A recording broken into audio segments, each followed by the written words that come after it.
En una tarde cargada de presentimientos, en el año 480 después de Cristo, el crepúsculo caía sobre la pequeña localidad de Nurcia. El sol descendía lentamente tras las colinas de Umbría, y el cielo se pintaba de dorado y cobre. Dentro de una villa noble, los gritos del parto llenaban el aire. Los criados se apresuraban entre las estancias, sus pasos resonaban sobre los mosaicos mientras las parteras recitaban plegarias en voz baja a la Virgen. «Son dos», anunció la comadrona principal, justo cuando el llanto de los recién nacidos rompía el silencio. «Un varón y una niña, señora. Gemelos». Así llegaron al mundo Benito y Escolástica, dos almas unidas desde su nacimiento, como chispas de luz en medio de una época sombría. El Imperio Romano de Occidente había desaparecido apenas 4 años atrás, dejando a Europa en el umbral de un periodo de caos e incertidumbre.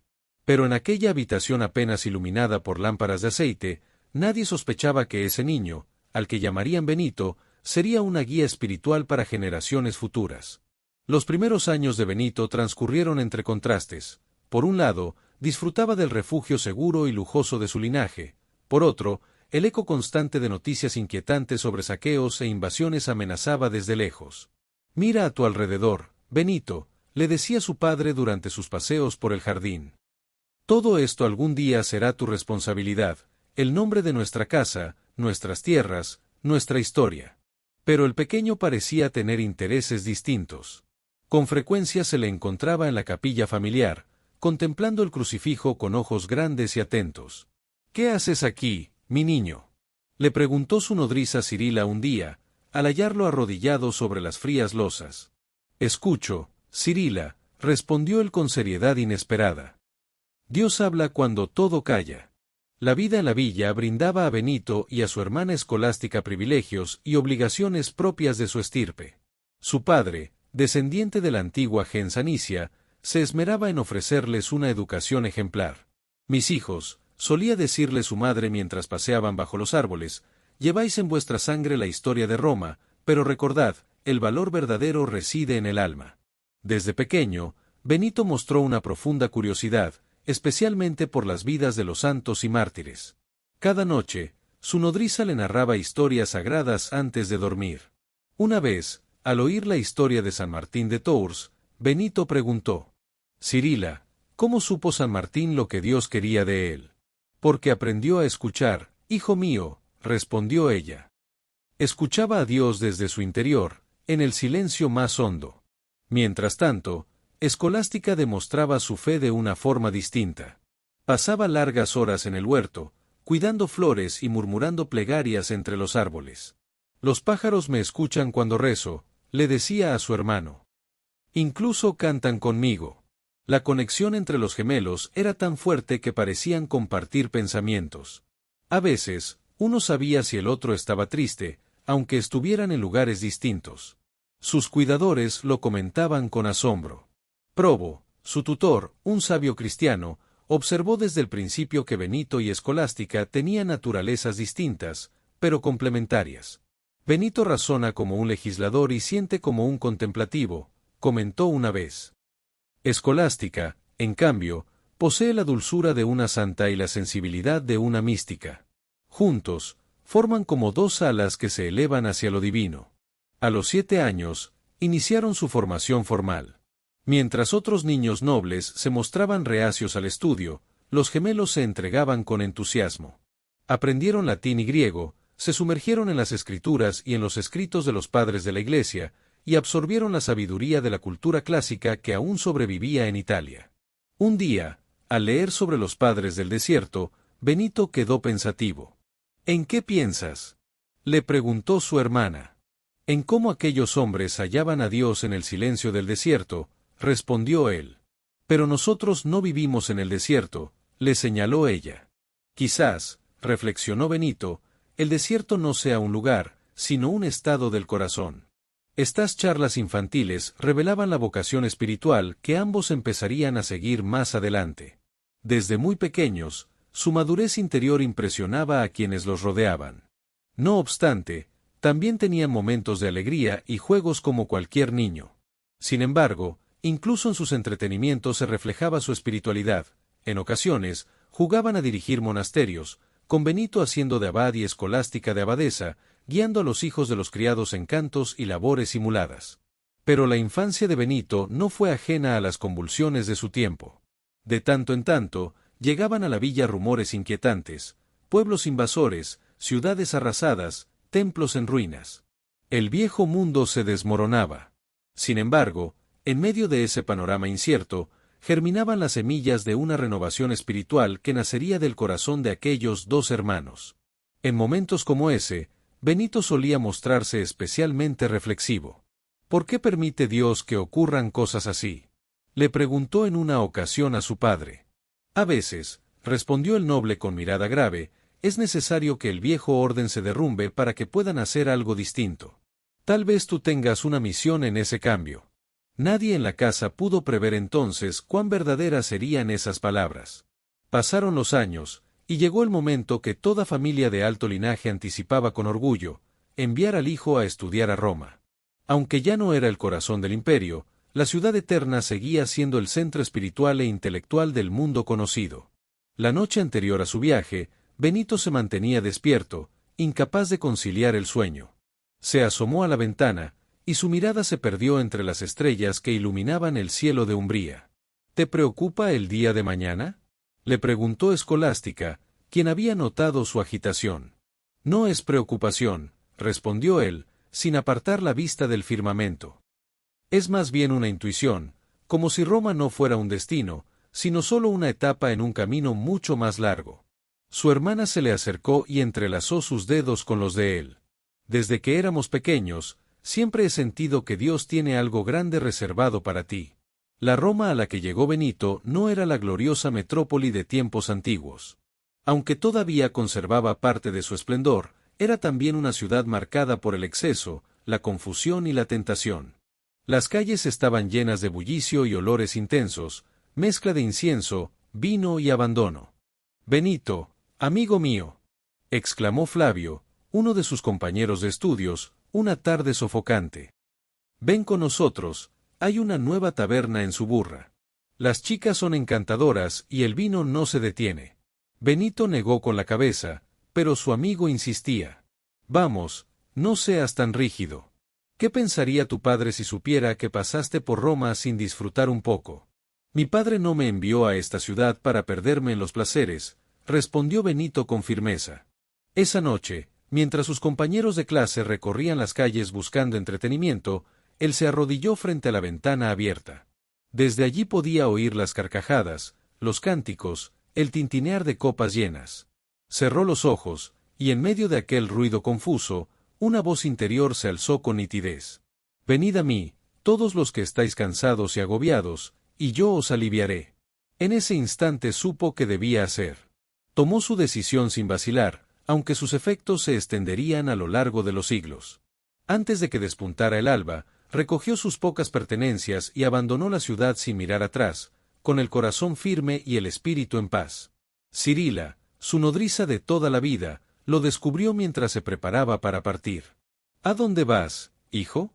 «Debo marcharme, Cirila. Esta ciudad no tiene ya nada que enseñarme». Los ojos de la anciana se llenaron de lágrimas. «Entonces me iré contigo». «No, este es un camino que debo recorrer solo», trató de explicarle Benito. «He estado a tu lado desde que eras un bebé», dijo Cirila, con voz temblorosa pero decidida. «No me pidas que deje de protegerte ahora». Y así, al amanecer, dos siluetas abandonaban Roma, un joven noble que había descubierto el valor del desprendimiento, y una mujer sencilla cuyo afecto maternal no conocía límites ni jerarquías. Durante su viaje hacia las montañas, hicieron una parada en el pequeño pueblo de Enide. Allí ocurrió el primer signo extraordinario atribuido a Benito. Cirila había pedido prestado un recipiente de barro para cribar trigo, pero por accidente el objeto cayó al suelo y se partió en dos. La mujer, angustiada, comenzó a llorar, sabía que ese vaso era importante para sus dueños. Benito, al verla tan apenada, recogió con cuidado los fragmentos y se retiró en silencio a orar. «Señor», murmuró, «no dejes que esta buena mujer sufra por mi causa». Cuando regresó, traía en las manos el mismo vaso, completamente intacto, como si nunca se hubiera roto. Ni una grieta lo marcaba. «Cirila», sorprendida, apenas pudo hablar. ¿Cómo? Benito solo la miró con calma. Benito sonrió levemente. El amor de Dios, Cirila, puede restaurar hasta lo que creemos perdido. La noticia de aquel hecho se esparció rápidamente por la región, y no tardó en llegar a oídos de muchos. Gente de distintos lugares empezó a buscar al joven que parecía estar tocado por lo divino. Pero Benito, consciente de que esa atención podía convertirse en un obstáculo en su camino espiritual, comprendió que debía alejarse aún más del mundo. La cueva y el cuervo. Fue en las montañas rocosas de Subiaco donde Benito halló el lugar ideal para su retiro, una caverna escondida, difícil de alcanzar, donde el silencio lo envolvía por completo. Allí se despidió de Cirila, que con pesar volvió al pueblo de Enide, y comenzó su vida de soledad. Su existencia en la cueva fue una constante prueba de resistencia, tanto física como espiritual. Las noches eran crudas, y el viento soplaba entre las rocas como un lamento lejano. Para resguardarse del frío, encendía una pequeña fogata, aunque con frecuencia la dejaba apagarse voluntariamente, entendiendo que el dolor del cuerpo podía ser una vía hacia la purificación interior. Durante el día, sobrevivía gracias a lo que encontraba en la naturaleza, raíces, hierbas silvestres y lo poco que le llevaba Romano, un monje que se había ofrecido a ayudarlo. Había jornadas enteras en las que no recibía comida, pero en lugar de quejarse, transformaba el hambre en una oportunidad para elevar su espíritu mediante la contemplación. Sentía que, cuando su estómago estaba vacío, su alma se volvía más ligera. Encuentros con la creación. Con el paso del tiempo, Benito empezó a percibir con mayor profundidad la presencia de los animales del bosque.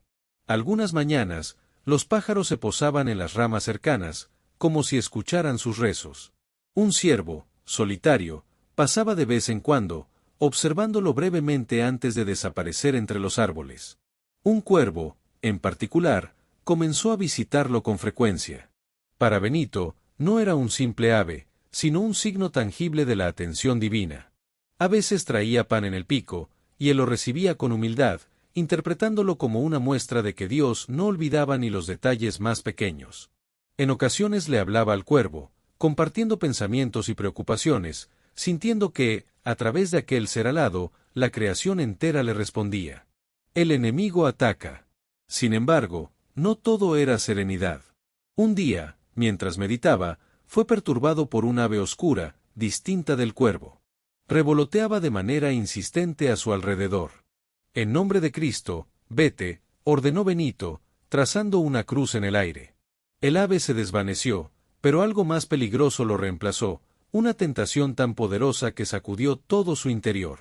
La imagen de una mujer que había conocido en Roma se presentó en su mente con una claridad perturbadora, su sonrisa, la forma en que el viento movía su cabello, la dulzura de su voz. El deseo lo consumía. No, musitó con esfuerzo. No cederé. En un impulso de coraje y desesperación, se arrojó sobre un arbusto de espinas. El dolor fue intenso, pero mientras su cuerpo sangraba, sintió que su alma se limpiaba. Más vale soportar este sufrimiento, pensó, que entregarse a un instante de placer y perder la paz del alma. Entonces, algo asombroso ocurrió. Las espinas que lo herían comenzaron a cambiar, y de entre ellas brotaron rosas, como si la tierra misma respondiera a su sacrificio. Una voz suave pareció surgir del viento. De los sacrificios más dolorosos florecen las bendiciones más puras. La llegada de los primeros discípulos. Aunque Benito deseaba permanecer oculto, los rumores sobre su vida y sus dones continuaron propagándose. Un día, un grupo de pastores jóvenes, guiados por el sonido de la campanilla de Romano, llegó hasta su cueva. Al verlo, vestido con pieles y cubierto por una melena desordenada, pensaron que se trataba de una bestia. Pero apenas Benito habló, quedaron inmóviles, cautivados por la serenidad de sus palabras. «Maestro», dijo uno de ellos, hincándose ante él, «queremos aprender a vivir como tú». Benito los miró con compasión. «Mi existencia es austera y solitaria. ¿Estáis seguros de querer este camino? Si tú lo recorres con nosotros», respondió otro, «cualquier dificultad parecerá menor». Y así, casi sin buscarlo, Benito se convirtió en guía espiritual. Comprendió que su llamado no era solo la contemplación en soledad, sino también formar a quienes deseaban seguir ese sendero. Las primeras enseñanzas. A medida que los discípulos se unían a él, Benito comenzó a moldear una forma de vida que equilibrara la exigencia del espíritu con la ternura de la fraternidad. Entre sus primeras lecciones, destacó una idea clave: la obediencia. Para Benito, obedecer no era una sumisión ciega, sino una actitud interior que fortalecía el alma y preparaba el corazón para recibir a Dios. Para Benito, la obediencia no era una sumisión sin pensamiento, sino una forma de desapegarse del orgullo y alinearse con la voluntad divina. Quien obedece desde el amor, solía decir, no es siervo, sino amigo del Creador. En sus comunidades, la jornada comenzaba antes del amanecer con la entonación de los salmos. Benito insistía en que las oraciones no se recitaran de forma mecánica, sino que brotaran del corazón, permitiendo que cada palabra sagrada impregnara el alma. Después de rezar, el trabajo físico era parte fundamental del día. Benito enseñaba que al trabajar con humildad, ya fuese cultivando la tierra o cocinando el pan, también se podía rendir homenaje a Dios. Y así como guiaba a todos en las labores comunes, también ofrecía consejo espiritual adaptado a cada alma. A un joven monje impaciente con la vida austera, le dijo una vez: el oro se purifica con fuego, el alma, con paciencia. Aprende a esperar, y verás que la gracia llega cuando menos se la espera. Tiempo después, la comunidad monástica de Vicovaro, habiendo perdido a su abad, suplicó a Benito que los guiara. Él aceptó tras mucha insistencia, aunque no sin advertencia. No compartimos las mismas costumbres. Y no se equivocaba.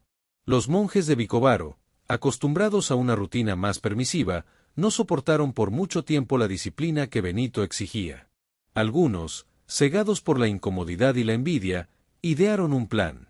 Una noche, durante la cena, le ofrecieron una copa de vino envenenado.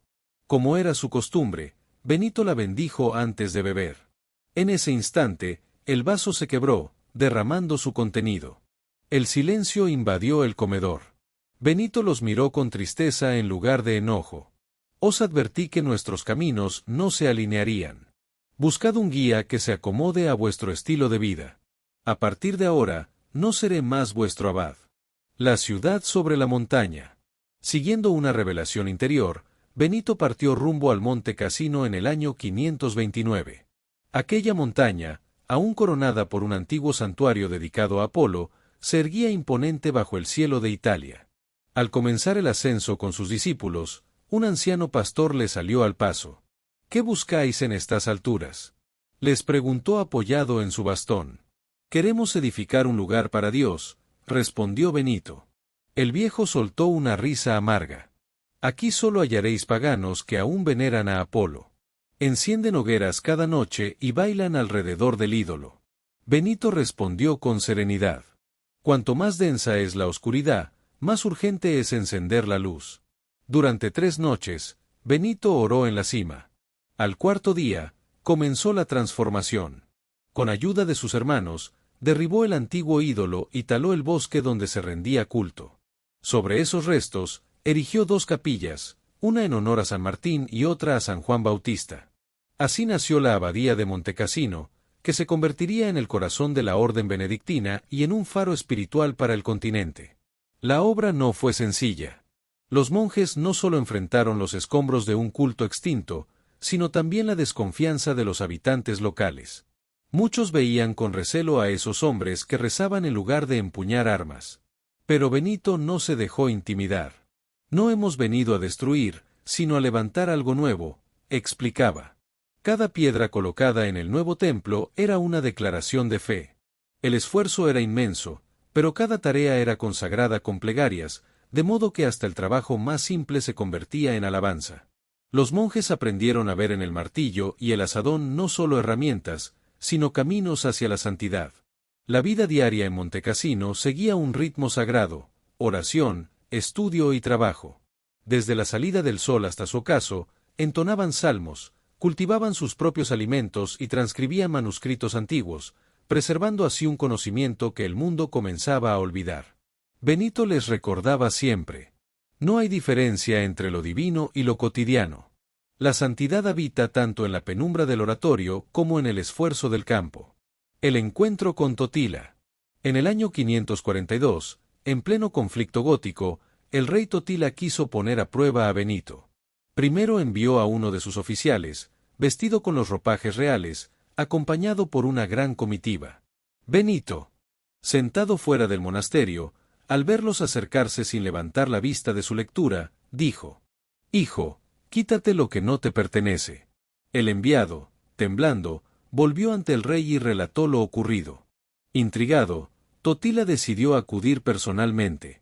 Al llegar a Montecassino, encontró a Benito sentado en un banco rústico, leyendo la regla que estaba escribiendo. El rey, conquistador de Roma, se postró ante el monje. Permaneció así en silencio varios minutos, hasta que Benito se levantó, se acercó y le ayudó a incorporarse. «Levántate», le dijo. «Solo soy un servidor del Altísimo». Totila, acostumbrado a ver miedo en los ojos ajenos, se encontró con una mirada serena y llena de compasión. Entonces Benito habló: «Has cometido mucho mal, y aún no cesas. Es tiempo de cambiar tu camino. Entrarás en Roma y cruzarás el mar. Reinarás 9 años más. Al 10º, morirás». El rey, conmovido, murmuró: «¿Aún hay esperanza para mí?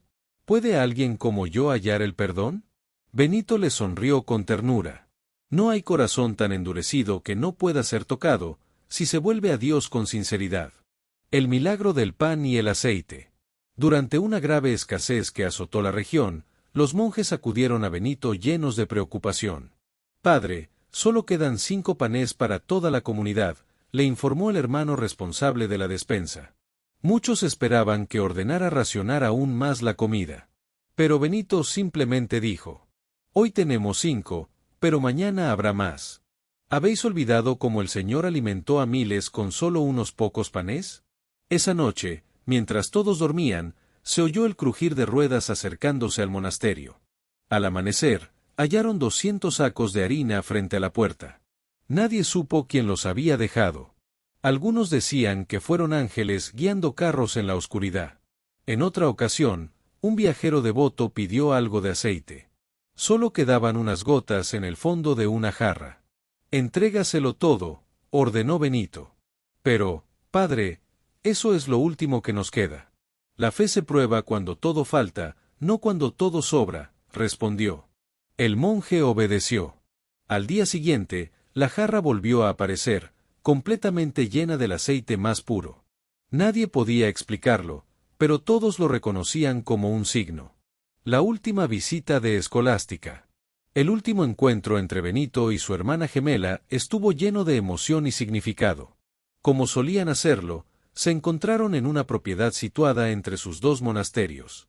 Pasaron el día hablando sobre el alma, el cielo y las verdades eternas. El sol comenzó a ocultarse. Benito se alistaba para volver al monasterio, cuando Escolástica lo miró con dulzura. «Quédate un rato más, hermano mío», le dijo. «La noche aún es joven, y hay tanto por compartir».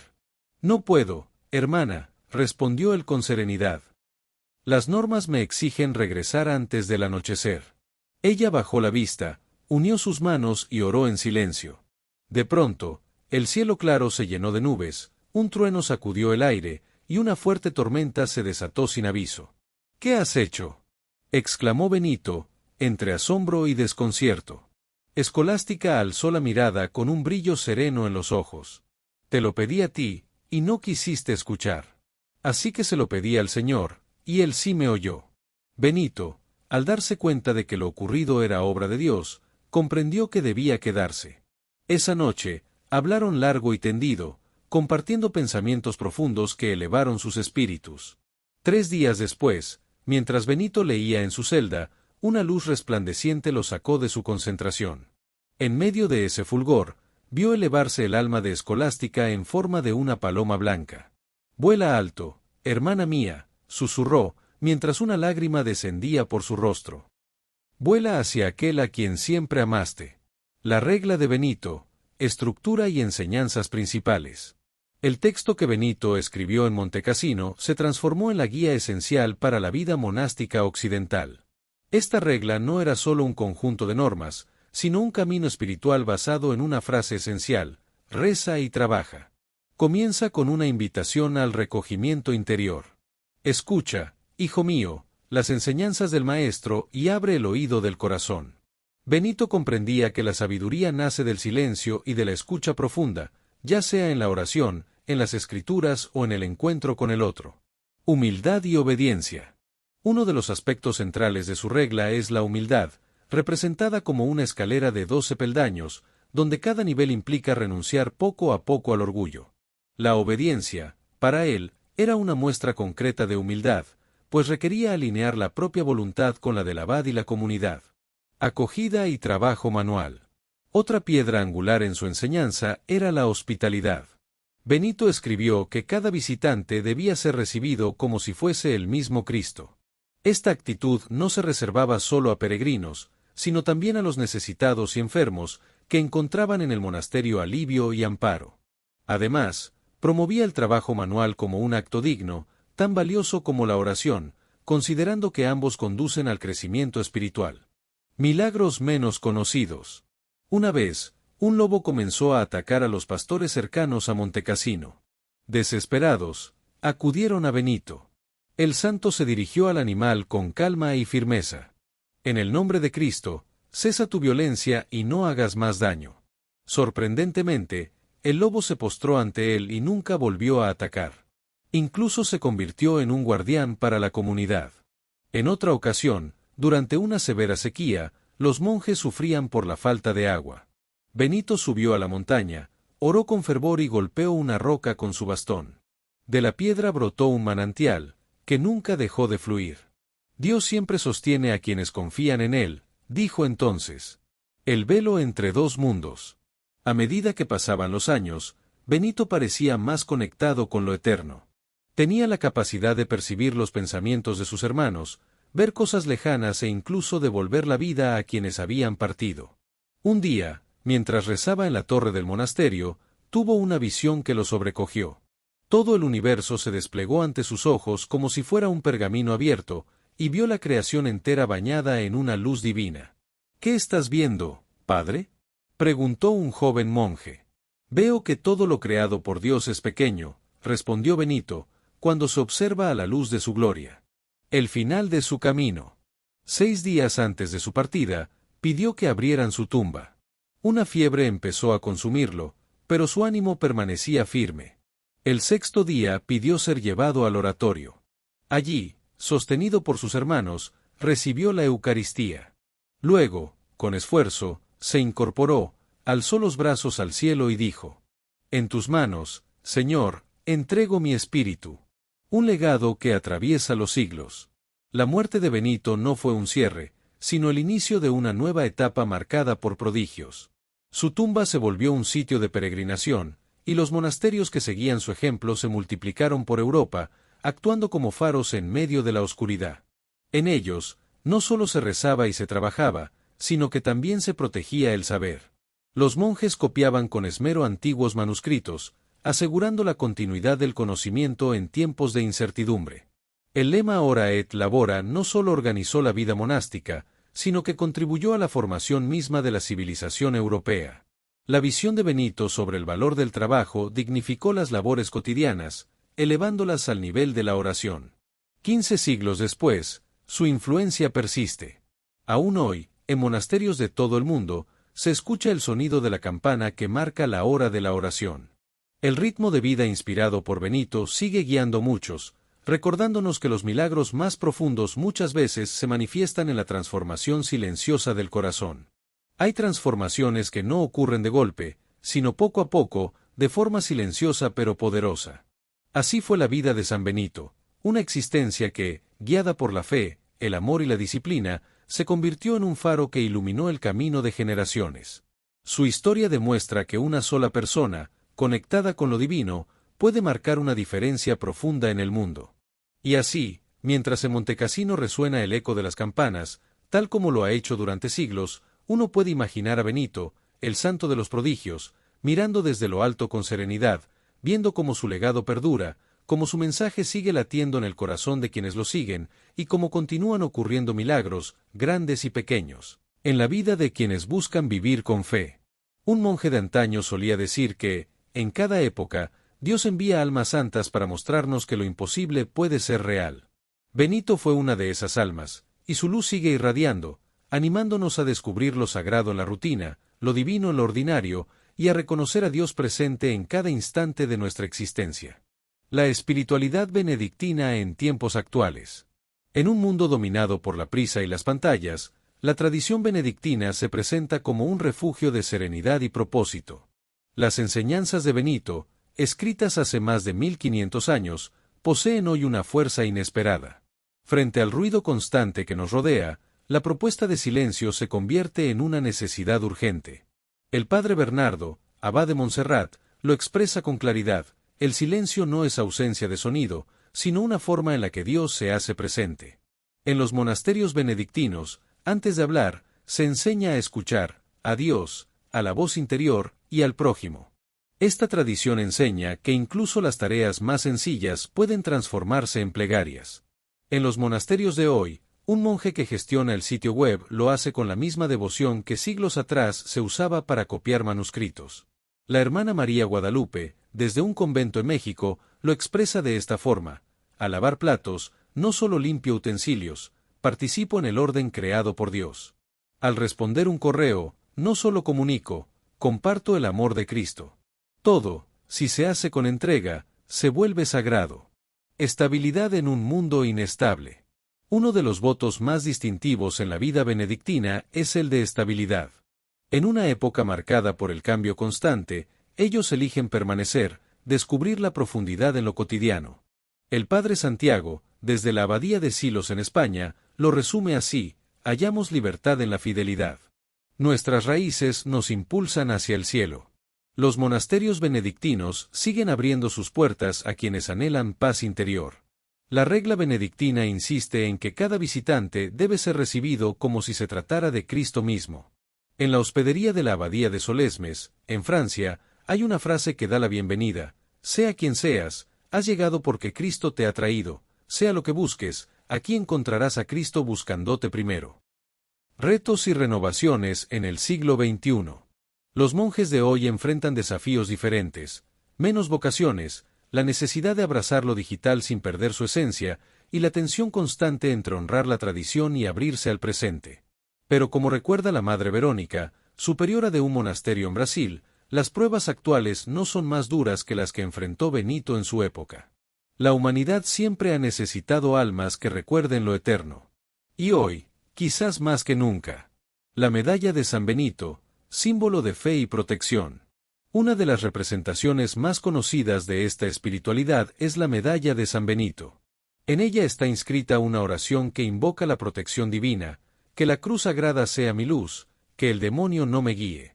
Apártate, Satanás. Lo que me ofreces es vano. Bebe tú mismo tu veneno. Lejos de ser un simple objeto, esta medalla representa siglos de fe, lucha espiritual y confianza en Dios. Aunque la veneración a Benito se remonta a siglos anteriores, la medalla adquirió su forma reconocida alrededor del siglo X. En la abadía de Metten, en Baviera, en 1647, se descubrió una antigua medalla con signos que resultaron ser una poderosa oración contra el mal. Esta devoción pronto se difundió por toda Europa y fue aceptada oficialmente por la Iglesia en 1742 como sacramental. La medalla muestra a Benito con la cruz en una mano y el libro de su regla en la otra. A su lado, suele verse un cuervo y un cáliz, símbolos de milagros de su vida: el cuervo que alejó comida envenenada, y el cáliz que se rompió al ser utilizado para intentar envenenarlo. Alrededor de su imagen, puede leerse una súplica: que su presencia nos acompañe en la hora de nuestra muerte, un ruego que refleja la confianza en su intercesión en los momentos decisivos. Más que un objeto, un recordatorio espiritual. Esta medalla es vista por muchos como un escudo contra el mal. Durante siglos, los monjes la colocaban en entradas, campos y habitaciones para protegerse de enfermedades o tormentas. Hoy, se lleva en collares, pulseras, automóviles o escritorios, como un gesto visible de fe y una petición silenciosa de protección divina.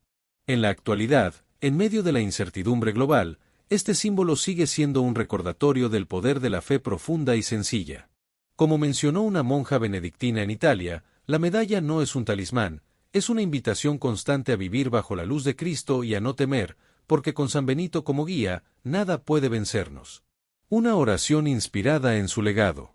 Dios eterno, que nos mostraste el camino del amor obediente a través de San Benito, ayúdanos a hallar tu voz en medio del bullicio de nuestros días.